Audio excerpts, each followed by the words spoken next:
Teleamazonas presenta 24 horas con Liz Valareso.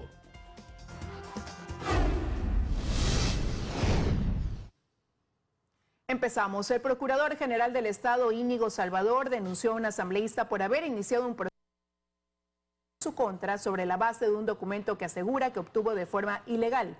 Nos trasladamos hasta la Fiscalía General del Estado con Daniela Valencia para que nos dé más detalles. Buenas tardes, Daniela. Buenas tardes, compañeros en estudio, amigos televidentes. Pues sí, cerca de las 10 de la mañana el Procurador General del Estado, Íñigo Salvador, acudió aquí a las instalaciones de la Fiscalía General para presentar una denuncia por el delito de divulgación de instrumentos sujeto a restricción mediante reserva, esto en contra del asambleísta Ferdinand Álvarez, quien impulsa un proceso de juicio político en su contra en la Asamblea Nacional. Nosotros les hemos preparado un reportaje al respecto, veamos. Casi 4 meses después de que la bancada correísta presentó una solicitud de juicio político en contra del Procurador General del Estado, Íñigo Salvador, esta autoridad acudió a la Fiscalía General a presentar una denuncia en contra del asambleísta Ferdinand Álvarez, quien impulsa el proceso en su contra, pues habría utilizado un documento en calidad de reserva. Resulta que ese pedido al señor presidente de la República formulado por mí el 1 de julio de 2021, lo hice a través de un oficio reservado. El juicio político que se iniciará contra mí en las semanas próximas está basado en documentos obtenidos ilícitamente. Es por eso que lo acusa del delito de difusión de información de circulación restringida, cuya sanción, según el artículo 180 del Código Orgánico Integral Penal, tiene una pena privativa de libertad de 1 a 3 años. Según el procurador, esto responde a una retaliación de la bancada correísta por su participación como acusador particular en el caso Sobornos y su exigencia de repetición en el caso del laudo de Perenco. Yo creo que hay una disposición desde Bélgica. En octubre de 2021, la bancada correísta oficializó el pedido de juicio político en la Asamblea Nacional por un supuesto incumplimiento en la defensa en los procesos arbitrales de las compañías petroleras Perenco y Chevron Texaco. Diciéndonos a nosotros los ecuatorianos, ustedes tienen que pagar y no ser recursivos. El procurador responsabiliza al gobierno del expresidente Correa de malas decisiones que terminaron en millonarias querellas para el Estado. Respecto al caso Perenco, aseguró que aún no existe un acuerdo de pago del laudo de $435 millones. En Quito, Daniela Valencia, 24 horas. Como ya lo veíamos en octubre de 2021, el bloque correísta impulsó esta solicitud de juicio político en contra del procurador Íñigo Salvador con 46 firmas. Ellos aducen que incurrió en un incumplimiento de funciones en defensa del Estado con resultados adversos. Esto es lo que les podemos compartir al momento. Regresamos con ustedes a estudios que tienen más noticias. Una excelente tarde. Una excelente tarde también para ti, Daniela. Muchísimas gracias. El proceso para la elección de los nuevos magistrados de la Corte Constitucional avanza entre cuestionamientos y dimisiones. Desde la Comisión Calificadora se defiende la transparencia del proceso. La renovación parcial de la Corte Constitucional debería concretarse hasta el próximo 5 de febrero. Pero quizás aquello tome hasta el 7 de ese mes, dice la presidenta de la Comisión Calificadora de este proceso, Vanessa Aguirre. Máximo hasta el 7 de febrero tener ya el listado de los 3 mejores puntuados y los elegibles que queden, ¿no? Por lo pronto, en el marco de este concurso ha terminado la fase de pruebas escritas. Y los cuestionamientos de quienes siguen este proceso en detalle no han faltado. Uno de ellos, Ismael Quintana, constitucionalista. Sí ha llamado la atención la nota alta que han recibido algunos exámenes de 39, de 38 y de 35 sobre 40, y que no se compadece con el contenido de las respuestas que el postulante ha dado a las preguntas y a los casos hipotéticos que la comisión les planteó. Quintana agrega además que las pruebas orales no han ido acorde al nivel que se requiere para seleccionar a los 3 perfiles, que van a integrar el máximo organismo de interpretación constitucional. Una deficiencia absoluta en el manejo de la jurisprudencia de la Corte Constitucional. Preguntas complacientes o preguntas que son de opinión. Pero la titular de la Comisión Calificadora defiende el proceso. Ni Ollarte ni Quintana son los únicos que saben constitucional en este país. Yo ya creo también que es un tema de soberbia intelectual ese, ¿no? No es que revisó una sola persona ese examen. Revisamos 5 comisionados y los 5 hemos considerado que las respuestas satisfacen el estándar que la comisión estaba buscando. Además, se refiere a las renuncias que hasta ahora han presentado 3 de los 9 participantes que iniciaron este proceso. ¿Cómo puede usted calificarle a una persona si esta persona se retira antes de la prueba? Hay que dar la cara. Uno se mete en estas cosas, en estos concursos y sabe que no son cuestiones sencillas. Aguirre asegura que el concurso no se va a detener por señalamientos de quienes dicen no encontrar transparencia y siembran dudas, que aquello, asegura, es común en este tipo de concursos. En Guayaquil, Carlos Acoto, 24 horas.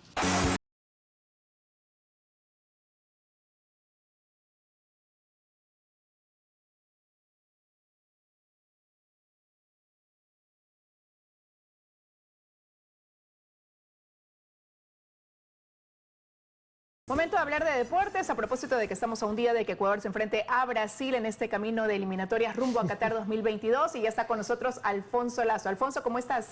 ¿Qué tal, Liz? Qué gusto, amigas, amigos, ¿cómo están? Tengan ustedes muy buenas tardes. Es que sí, por un ratito vamos a estar todos futbolizados, o casi todos, y nos ponemos la camiseta de la selección ecuatoriana porque mañana juega uno de los partidos más importantes, del que casi podría sellar su clasificación, aunque todavía queda por jugar. Pero vamos a ir por partes, vamos a ir precisamente al trabajo que ha hecho la selección ecuatoriana, que hoy debe dejar listo su equipo para enfrentar al cuadro brasileño. Nuestro compañero Pablo Quín nos trae los detalles. Adelante, Pablo. Hola, ¿cómo le va, Alfonso? Buenas tardes, amigos y amigas de Teleamazonas. Aquí estamos en la casa de la selección, siguiendo al equipo tricolor que el día de mañana jueves se enfrentará al combinado brasileño en el marco de las eliminatorias sudamericanas. El presidente de la Federación Ecuatoriana de Fútbol, el señor Francisco Egas, que permanentemente está en la concentración con los jugadores, habló sobre lo que esta tarde va a suceder en Guayaquil ante el pedido de la Federación y también del señor presidente de la República para que el compromiso contra Brasil sí se juegue con público. Veamos en el siguiente informe las novedades de la selección nacional y también le vamos a escuchar al presidente Francisco Egas de la Federación Ecuatoriana de Fútbol. La selección ecuatoriana de fútbol trabajó la tarde este martes en el estadio Rodrigo Paz Delgado. Y en la práctica no estuvo Ángel Mena, que continúa siendo la duda en el cuadro tricolor. Gustavo Alfaro posiblemente ubique a Alan Franco como volante por derecha. La intención sería cortar el circuito por esa banda del delantero del Real Madrid, Vinicius Junior. Este miércoles la selección nacional hizo el último repaso táctico previo al encuentro contra la selección brasileña por la fecha 15 de las eliminatorias mundialistas. Partido que está programado para las 16 horas de este jueves en el estadio de Liga Deportiva Universitaria. Francisco Egas, presidente de la Federación Ecuatoriana de Fútbol, se mostró optimista con la nueva resolución que podría tomar el COE Nacional esta tarde en Guayaquil para que el público asista al estadio el jueves frente a Brasil. Sentir el apoyo de la gente en el estadio mañana va a ser realmente importante para nuestros jugadores. Y bueno, la sensibilidad del presidente hay que aplaudirla. Creo que hoy estamos en manos del COE, somos profundamente respetuosos de lo que se decida ahí, pero tenemos que aplaudir y agradecer la sensibilidad del presidente que ha escuchado la voz que levantamos ayer. Ecuador tiene 23 puntos en la tabla de posiciones de las eliminatorias sudamericanas y está en zona de clasificación. Pablo King, 24 horas.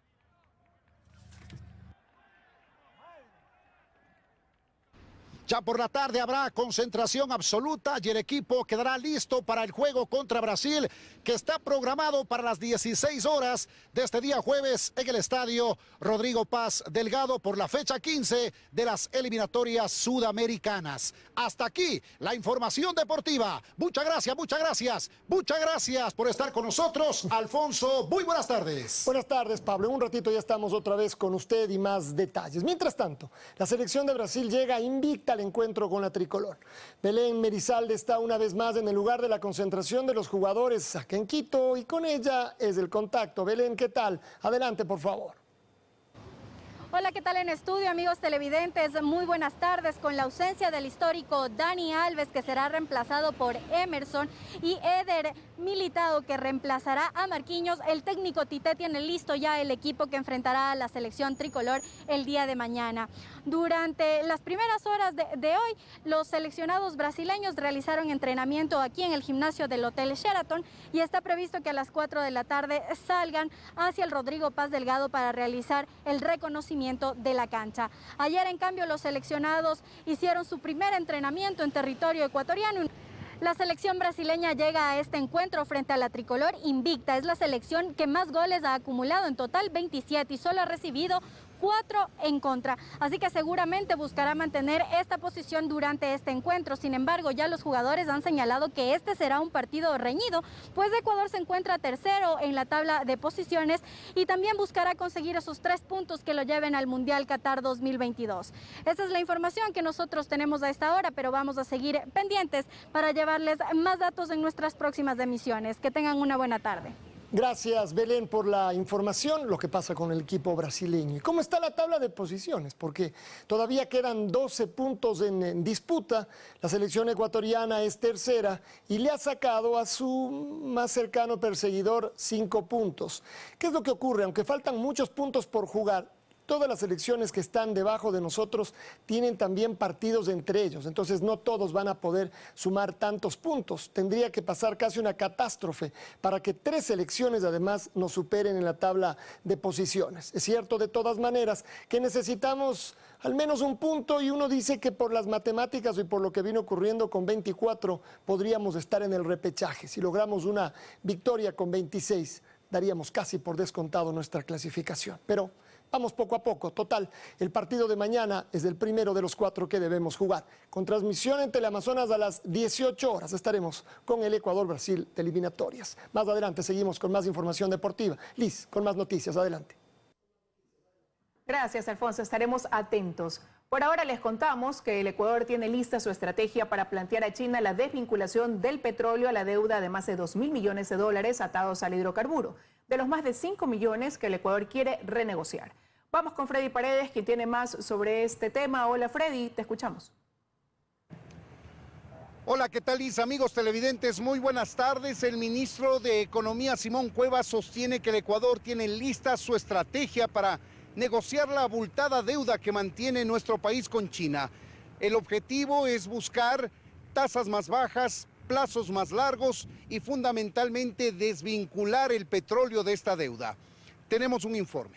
La meta que tiene el presidente Lasso en su próxima visita oficial y reunión con el mandatario chino Xi Jinping es renegociar la deuda total que mantiene el Ecuador, que supera los 5.000 millones de dólares, para conseguir tasas más bajas, plazos más largos y también desvincular el petróleo ecuatoriano de esa deuda. De estos 5.000 millones o cerca de 5.000 millones, cerca de 2.000 millones corresponde a la deuda comercial que está de una u otra forma ligada a los temas de venta de petróleo.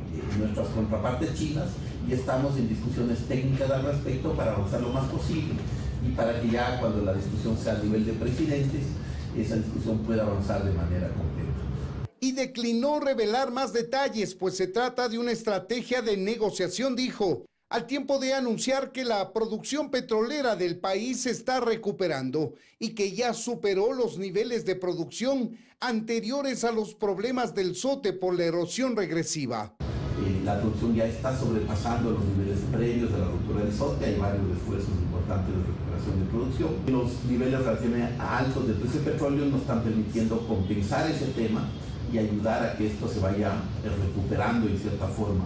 Entre otros temas y cifras sobre el crecimiento económico que se espera este año alrededor del 4%, que el déficit fiscal supere algo más del 2%. El ministro de Economía dijo que el financiamiento que necesita el Ecuador para este año está garantizado y ratificó un próximo desembolso que espera el país la próxima semana. Tenemos, por ejemplo, el próximo día martes, reunión del directorio del Banco Mundial para valorar un crédito de 700 millones de dólares de apoyo presupuestario al Ecuador, un monto bien importante para el país. Se mostró optimista de las cifras macroeconómicas, de la recuperación del crédito en el sistema financiero, de la reforma tributaria que le dará más recursos al Estado y el esfuerzo de optimización de gasto que está haciendo el gobierno. En Quito, Freddy Paredes, 24 horas. En cuanto a la generación de empleo, el ministro Simón Cueva ratifica que se han recuperado más de 350,000 plazas de trabajo entre mayo de 2020 y enero de este año. Sin embargo, esa cifra no alcanza los niveles anteriores a la pandemia. Es nuestro informe hasta esta hora. Sigue Tulis en los estudios. Amigos, muy buenas tardes. Buenas tardes también para ti, Freddy. Muchísimas gracias. Revisamos otros temas. 2 de los 8 colegios clausurados por incumplir la disposición del municipio abrieron sus puertas y dieron paso a clases presenciales. Por su parte, la alcaldesa Viteri aseguró que van a tomar diferentes acciones y analizarán la situación epidemiológica. Valery Villalba está en Ceibos con más detalles. Hola, Valery. Sí, ¿qué tal, Liz? ¿Cómo estás? Buenas tardes. Así es, 2 de los 8 colegios, entre particulares y fiscales, que fueron clausurados entre lunes y martes por no acatar la disposición municipal que indica la suspensión de clases presenciales por al menos 30 días en vista del alto número de contagios por COVID-19. Esta mañana, 2 de esos colegios, como decía, y retomaron las clases presenciales, fueron los estudiantes a las aulas, y ante esto la alcaldesa Cintia Viteri también se refirió, y lo tenemos a continuación en el siguiente reportaje.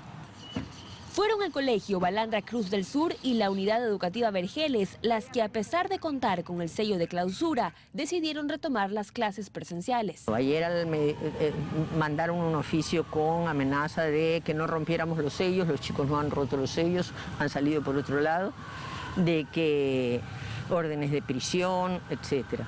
Ayer me preguntaba algún reportaje si no me daba miedo. No vivimos por el miedo. Así llegaban los estudiantes junto con padres de familia que decidieron enviar a sus hijos con el fin de que regresen a las aulas. Los chicos han estado asistiendo desde que el gobierno autorizó que puedan ser voluntarios también a la presencialidad desde mayo. Mis hijos no se contagiaron durante el año escolar. Por ahora los que retornaron fueron estudiantes de 3º de bachillerato y 8º de básica. Y ante esto la alcaldesa Cintia Viteri se manifestó. Contestarlas legalmente. ¿Cuál es el problema aquí? Señores, ¿cuántas semanas faltan para que se termine el año lectivo? 2. ¿Cuántos niños hay en UCI? 10. Asegurando también no tener ninguna confrontación con la ministra de Salud y de Educación. Y con la señora ministra de Salud y con la señora ministra de Educación voy a seguir colaborando de la misma forma, aunque no sea mi competencia. A su vez mencionó que se analizará la situación epidemiológica de la ciudad para determinar nuevas medidas que garanticen la seguridad de todos ante el número importante de contagios en la urbe. Bien, adicionalmente a esto se tiene indicado que a las 3 de la tarde se llevará a cabo una sesión del COE nacional en el ECU 911 en el Cantón San Borondón, en donde se analizarán diferentes situaciones de salud, por supuesto, y en el que también se podría tocar el tema de la educación para saber cuáles podrían ser las decisiones, en tanto que la alcaldesa Cintia Viteri menciona que van a también de la misma forma seguir analizando en los próximos días la situación epidemiológica para de esta manera seguir tomando medidas adicionales para salvaguardar la integridad de la ciudadanía y en este caso específico también garantizar la educación de los estudiantes. Seguimos con más noticias. En breve Luisa María Heredia nos va a dar el reporte sobre la inseguridad en Guayaquil y Paul Cuello y Vanessa Robles nos van a contar sobre la situación hospitalaria por el COVID-19.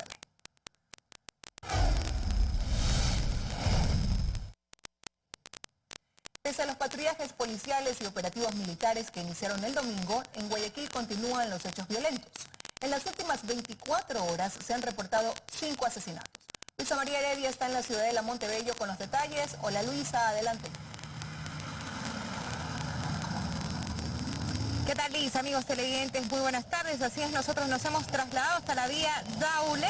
Para ser concretos, estamos a la altura del kilómetro 2,5. Esto es en la ruta ya hacia la terminal de transferencia de víveres de Montebello. Justamente aquí, a donde nosotros nos hemos parado, aprovechando la luz roja del semáforo, ayer alrededor de las 6 de la tarde, que es plena hora pico, 2 sujetos que iban en una moto, sicarios, se acercaron a un taxi que estaba en medio del tráfico para acribillar al pasajero de este automotor. Fueron alrededor de 14 disparos. De hecho, el conductor resultó herido por daño colateral. Imagínense ustedes el terror que este hecho violento sembró en los automotores que estaban alrededor, sus conductores, sus pasajeros, en los peatones y en los moradores de este sector. Así está la ola de criminalidad en Guayaquil, no ha disminuido. Veamos el siguiente reportaje. 5 asesinatos en apenas 24 horas.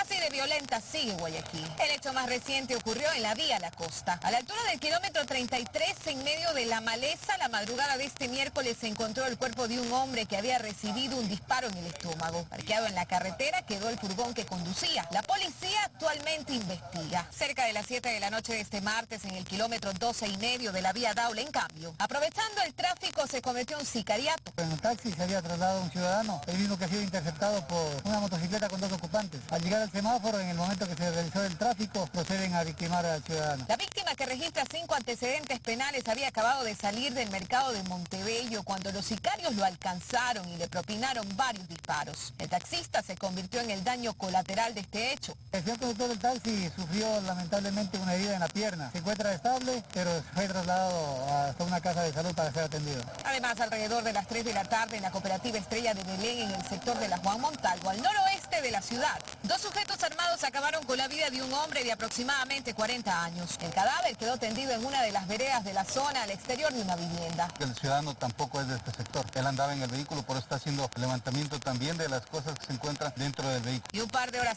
antes, en la cooperativa San Francisco 2, también al noroeste, a quien asesinaron fue el propietario de esta lubricadora, un hombre de 53 años. Él estaba parado afuera de su negocio cuando aparecieron 2 individuos en moto. Uno se bajó y le propinó 2 disparos. Herida, la víctima entró al local para tratar de esconderse, pero uno de los sicarios lo siguió y le disparó otras 2 veces. Ha tratado de correr hasta dentro de la casa y ya no ha podido, pues no alcanzaba a correr. La violenta jornada en Guayaquil comenzó pasado el mediodía, con una balacera en el suburbio, en la 31 y Oriente específicamente. Como parte de una persecución se enfrentaron policías y delincuentes. Esto luego de que 2 antisociales que se movilizaban en una moto, unas cuantas cuadras más atrás, intentaran robarles a los agentes. Darse cuenta que eran miembros policías que estaban realizando un trabajo de inteligencia, tratan de salir hacia la fuga, pero disparar hacia los compañeros. Y por eso que nuestros compañeros repelen el ataque.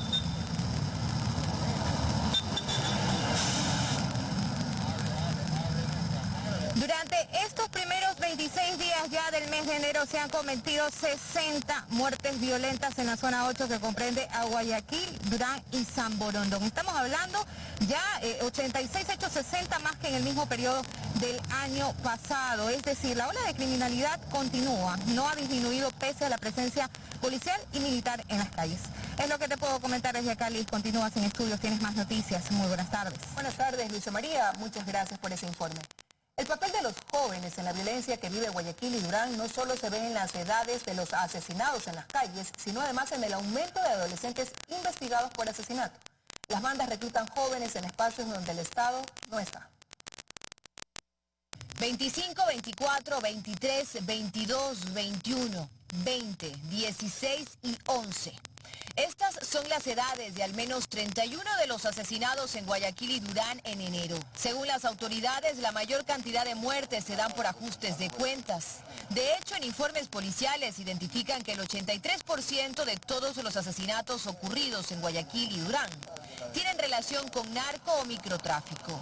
Es decir, estos jóvenes, 10 de ellos con antecedentes que no llegan ni a los 26 años, han estado tan involucrados en el mundo criminal que, según las autoridades, eso ha motivado sus asesinatos. Debemos superar esa mirada miope que a veces se genera, considerar que este suceso, esta infracción que comete el adolescente, que comete el joven, es simplemente la conclusión de una serie de sucesos previos. Para este experto en justicia juvenil, los números que deja la violencia en Guayaquil es una muestra de lo que viene pasando desde hace algún tiempo ya. Las bandas criminales los reclutan donde el Estado no está. El hecho de que un adolescente sea privado de libertad, ingrese a un centro de adolescentes infractores, es un paso antes de que empiece su carrera delictiva. Porque finalmente lo que le estamos diciendo al adolescente es: convéncete de que eres un delincuente. La semana pasada, una balacera en el Guasmo contra 4 adolescentes menores de 15 años dejó a uno de ellos muerto. Tenía solo 14 años. Pero el papel de los jóvenes en medio de la violencia no solo se ve en quienes terminan asesinados, sino también en quienes disparan. En una balacera ocurrida en la Nueva Prosperina hace varios días, los que dispararon, según testigos, eran adolescentes. Debe haber sido menor de edad, eran peladitos, pero todos andaban armados, El artículo 424 y 425 del Código de la Niñez dice que es responsabilidad del Estado definir acciones encaminadas a la prevención de infracciones en este grupo y destinar los recursos necesarios para ello, y que el MIES deberá supervisar y evaluar su cumplimiento. Generamos acciones de contención, realizamos actividades lúdicas y de esparcimiento, pero no es suficiente, y nunca va a ser suficiente por la gran cantidad de gente que hoy en día estuvo con falta de oportunidad. Durán y Zamorondón fueron 5 los menores de edad investigados por asesinato. En 2020, 10. Y hasta el último reporte al que tuvimos acceso, a julio del 2021, ya iban 14 los adolescentes investigados por haber cometido un crimen. Dayana Monroy, 24 horas. El Ejecutivo entregó a la Asamblea el proyecto de Ley Orgánica de Seguridad Integral y Fortalecimiento de la Fuerza Pública que reforma a 6 cuerpos normativos y da paso al uso progresivo de la fuerza y establece mecanismos legales para proteger a los policías. Fueron la ministra de Gobierno y el secretario jurídico de la Presidencia quienes hicieron la entrega formal del proyecto de Ley de Seguridad Integral a la Asamblea Nacional. El texto de 46 artículos tiene 5 ejes enfocados en uso progresivo de la fuerza, mecanismos de defensa para proteger a los miembros de la fuerza pública, cooperación entre la Policía Nacional y Fuerzas Armadas, reformas al COIP y normas para garantizar la administración y control de los centros carcelarios del país. Sobre el uso progresivo de la fuerza se señalan los principios para el mismo y 5 niveles de uso de la fuerza, siendo el último la fuerza con potencial letal o arma de fuego, y se puede ejercer su uso en situaciones que pongan en riesgo la vida de terceros o del propio servidor de la fuerza pública. Si se inician las investigaciones, se respetará el principio de presunción de inocencia del agente, para lo cual en este proyecto también se propone asesoría legal. Se financiarán también abogados para los agentes policiales, abogados de confianza financiados directamente por el Estado. El texto además propone un Consejo Nacional de Política Criminal que se encargará de elaborar un plan de política criminal y en el que participarán 10 autoridades del Estado. Además, la emergencia del sistema de seguridad pública y del Estado permitirá que las instituciones se preparen para una emergencia sin recurrir a un estado de excepción. También se habla de mejorar la administración en los centros carcelarios y se reforman algunos delitos como delincuencia organizada, además de terrorismo en los centros de rehabilitación social. Se ponen mayores requisitos para el establecimiento de la prisión preventiva. Esto lo que va a impedir es que haya tanto hacinamiento en las cárceles. Por último, también se establece que los GATS puedan administrar los centros provisionales. En total, son 6 cuerpos legales reformados en este proyecto de ley que ahora debe pasar por un análisis técnico de la Unidad Técnica Legislativa. Luego pasa a conocimiento del CAL, del Consejo de Administración Legislativa, quien califica o no el proyecto de ley. Los legisladores instan a que se pueda tratar esto lo más pronto en el Pleno, pues el problema de seguridad es grave. Y no tiene que tratarse de manera política, no tiene que tratarse de manera mediática, tiene que tratarse de manera urgente. Por ello, exhorto a la Asamblea Nacional conocer a la brevedad posible este proyecto y los demás proyectos. Proyectos que tengan que ver con seguridad, la Asamblea Nacional los ha puesto como prioritarios. La Comisión de Seguridad Integral ya tiene un trabajo adelantado con 3 proyectos presentados anteriormente. En Quito, Andrea Samaniego, 24 horas.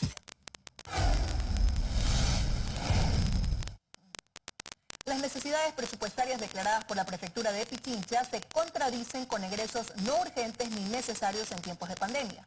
Luego del escándalo por la pretensión de un cobro adicional en las matrículas vehiculares, se hacen públicos otros contratos en los que la Prefectura no muestra crisis alguna.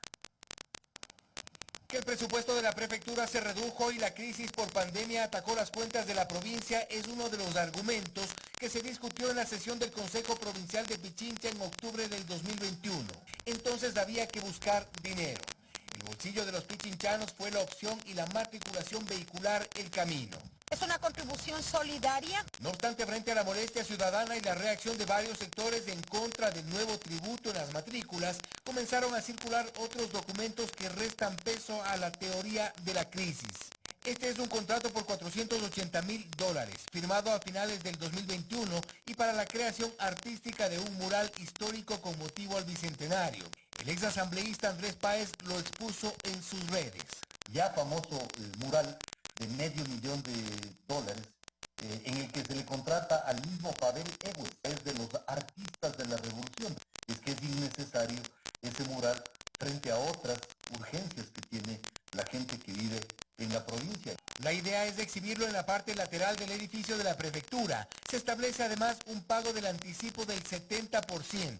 Desde el Observatorio para la Movilidad reconocen la necesidad de trabajar en las vías de la provincia, pero cuestionan igualmente la falta de coherencia con este tipo de gastos. Casi el 7% de lo que se pretende recaudar de esa tasa de contribución especial se gasta en cambio en un tema total y completamente suntuario para nuestra manera de ver.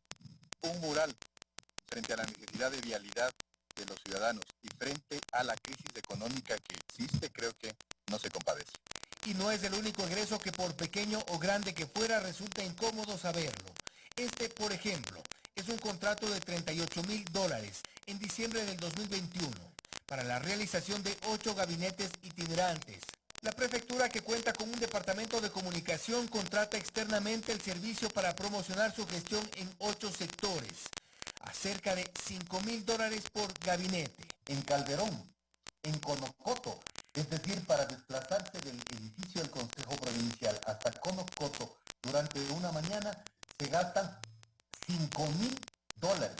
Y a un lugar tan próximo como Tifo, que queda en los alrededores del aeropuerto, otros $5,000. Y se preguntan si estos gastos son necesarios. Quizá. Urgentes, posiblemente no. Pero contradicen con la crisis que sí, es evidente y de todos. En Quito, Fausto Yepes, 24 horas. El presidente de la Liga Pro, Miguel Ángel Loor, mantiene una deuda de más de $7 millones con el Servicio de Rentas Internas. La institución confirma que está en marcha un proceso de remate de varios bienes que le fueron embargados al titular de la Liga Profesional de Fútbol. Según información que facilitó el Servicio de Rentas Internas a la Comisión de Fiscalización de la Asamblea, Miguel Ángel Loor, presidente de la Liga Pro, percibió más de $10 millones de ingresos entre 2009 y 2020. Sin embargo, por impuestos no pagados a la entidad. Desde 2013 arrastra una deuda que hoy supera los $7 millones. Andrés Ordóñez es subdirector de cumplimiento tributario en el Servicio de Rentas Internas. La deuda total que el contribuyente tiene con el Servicio de Rentas Internas son 7.4 millones. Son varias obligaciones, entre ellas la del acto de determinación del año 2013, y tenemos otras obligaciones correspondientes a anticipos de impuesto a la renta. Ordóñez cuenta, sin dar mayores detalles, que el SRI ha emprendido mecanismos para cobrar esa deuda. Estamos en los procesos correspondientes de remates de los bienes. Esperamos ya en los próximos meses ya poder tener resultados de estos procesos de remates. Estamos siguiendo el debido procedimiento para el efecto, para la recuperación de esta obligación tributaria, que es bastante importante. Loor se encuentra en una encrucijada. En Fiscalía se ventila también una investigación por presunta defraudación tributaria, por información que omitió respecto de sus ingresos en 2013. Hay indicios de una posible cometimiento de un delito de emisión de ingresos. Pero no es todo. Según la Comisión de Fiscalización de la Asamblea, Loor sería una de las piezas claves en la trama del sistema Sucre, en la trama de Alex Saab. 30 millones en el año 2016 recibió Miguel Ángel Loor de la empresa Foglocoms y $6 millones se repartieron o se distribuyeron a 2 empresas en Panamá de Miguel Ángel Loor. El presidente de la Liga Pro no compareció al llamado que le hizo la Asamblea, donde se le pediría explicaciones. ¿Por qué recibió dinero de Alex Saab? ¿Por qué recibió dinero de Foglocoms? No quiso dar la cara a la ciudadanía el presidente de Liga Pro. Tampoco ha hecho ningún pronunciamiento público respecto de su deuda con el Servicio de Rentas Internas o la investigación que lleva a Fiscalía. A esta última deberá comparecer el próximo 11 de febrero. Hasta ahora no lo ha hecho, pese a que han sido 3 las convocatorias. En Guayaquil, Carlos Sacoto, 24 horas. El Procurador General del Estado dijo que ya existe un proceso de ejecución del proceso de embargo de bienes del tío del ex vicepresidente Jorge Glass, Ricardo Rivera, quien falleció el 15 de enero, y debía pagar con 8 sentenciados en el caso Odebrecht un monto de $33.3 millones al Estado ecuatoriano. En principio, los derechos y obligaciones del señor Rivera se trasladan a sus herederos por la vía de la sucesión. Ocurre, sin embargo, que los herederos podrían repudiar la herencia. En ese caso, al Estado ecuatoriano le corresponderá actuar directamente sobre los bienes ya sin proceder a ningún tipo de enajenación o embargo, puesto que esos bienes habrán sido rechazados por los herederos. En estos próximos meses ustedes van a ver noticias de embargos de bienes en los diferentes casos de corrupción, casos sobornos, los casos de Petroecuador. Estamos de regreso con más información. Aumenta la afluencia de niños y adolescentes con problemas respiratorios en los hospitales de la capital. Médicos sostienen que la mayoría de estos cuadros son leves y moderados. Paul Cuello, desde el Hospital IES Quito Sur, nos cuenta los detalles. Hola, Paul. Hola Liz, ¿qué tal amigos? Buenas tardes. Así es, aunque ha habido una disminución en la afluencia de pacientes en los hospitales de la capital, muchos de ellos continúan trabajando al límite de su capacidad. Lo que llamó la atención esta semana fue la gran afluencia de pacientes adolescentes y niños que llegaron a los centros a hacerse atender precisamente por problemas respiratorios. Esta mañana recorrimos los dos hospitales del IES, tanto en el norte como en el sur, y pudimos constatar esta realidad. Tenemos un reportaje respecto al tema. Veamos. Dio positivo mi nena el día de ayer, entonces se sintió mal y necesita de oxígeno y nos encontramos aquí en la unidad para que nos ayude. Cuadros como el de Karina se han estado repitiendo en estos últimos días en varios hospitales de la capital, de padres de familia que llegan con sus niños a los centros a buscar ayuda porque presentan problemas respiratorios, dolor de cabeza y fiebre. En casa todos están preocupados porque nos cuidábamos para no contagiarnos y pasó esto. ¿Usted cómo está, su esposo? Preocupados por ella porque es tan pequeñita y no tiene defensa. Autoridades de los hospitales del Seguro Social de Quito aseguran que esa ha sido la tónica en estos últimos días. Sostienen que las incivilidades de los adultos está pasando factura a los niños y adolescentes. Las otras variantes pues no producían mayor afectación. Quizás los niños incluso tenían cuadros asintomáticos o síntomas muy leves. Pero ahora sí, ha aumentado la progresión de casos que van haciéndose mucho más severos. La positividad de ellos se encuentra entre el 25 y 30% en comparación a los adultos, que es el doble. Para unidad de cuidados intensivos en pediátricos el día de hoy nos encontramos con un paciente COVID-19 confirmado, otro en sospecha. Lo que también ha aumentado en estos días es la positividad de las pruebas COVID, aseguran los galenos. Hace 2 semanas veíamos una positividad en el 40-45%, luego en el 50% y ahora estamos en el 60%. Esto sí lleva a un aumento dentro de todos los rangos epidemiológicos para lo que sería la positividad en COVID-19. Y ya son núcleos familiares, ¿no? Evidentemente, cuando comenzamos a ver una positividad alta, ya vemos también grupos familiares completos. Y que si bien se registra una ligera disminución en la afluencia de pacientes, aún no pueden asegurar que esa tendencia se mantenga. Va a depender mucho también de la colaboración de la ciudadanía, de evitar las aglomeraciones y obviamente mantener los protocolos de bioseguridad, porque si no lo hacen seguiremos en un círculo vicioso de contagios en los diferentes niveles y núcleos familiares, ¿no? Y es que muchos de los hospitales actualmente trabajan al límite de su capacidad. Por ejemplo, hospitalización y cuidados intensivos en el IES Quito Sur está al 100% de su capacidad. La misma situación se registra en el Pablo Arturo Suárez. Tenemos 32 camas de UCI llenas y en hospitalización COVID tenemos 57 camas llenas. Así es, mientras tanto las autoridades sanitarias y los médicos plantean ejecutar en las próximas semanas planes estratégicos para evitar un colapso en el sistema de salud. Esto con respecto al feriado de carnaval. Por lo pronto, los hospitales sí se mantienen, algunos de ellos trabajando al límite de su capacidad, pero la situación es controlable. Con esta información regreso a estudios, listo con más noticias. Amigos, buenas tardes. Buenas tardes, Paul. Muchas gracias por esa información. Se registra una leve disminución de contagios en Guayaquil. Especialistas aseguran que la reducción se evidencia en las atenciones ambulatorias y que tomará tiempo una disminución en hospitalizaciones y cuidados intensivos. Vanessa Robles está en el Hospital Luis Bernaza y nos cuenta más. Vanessa, hola. Buenas tardes, Lini, amigos televidentes. Y es que aunque las cifras gubernamentales contrastan con las ofrecidas a nivel local, el indicador de incidencia de casos confirmados con COVID muestra una disminución según el último informe epidemiológico del COE cantonal. Nosotros conversamos con algunos especialistas y corroboraron que en efecto se registra una disminución en estas atenciones ambulatorias, así como en hospitalización y en el área de cuidados intensivos. A continuación, la siguiente nota. Aunque las cifras siguen siendo altas en consideración a meses anteriores, ya se evidencia una ligera disminución de casos de COVID, según detallan los especialistas. Niveles de contagios que irán en descenso con el paso de los días. Estamos en un descenso a nivel ambulatorio, se nota un 30% menos que en las semanas previas y va a ser esa la tendencia. Ir a la baja.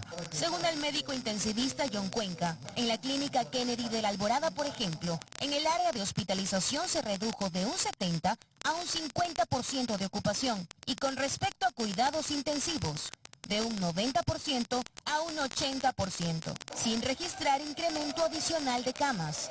Para el especialista Marcelo Castillo, si la reducción de transmisión se da con la misma velocidad en que se produjo el incremento, habrá buenas noticias en 2 semanas. Llega un tope en el que no tienen más personas para contagiar y es verdad que en los últimos días sí estamos viendo una menor demanda de servicios para la segunda mitad de febrero.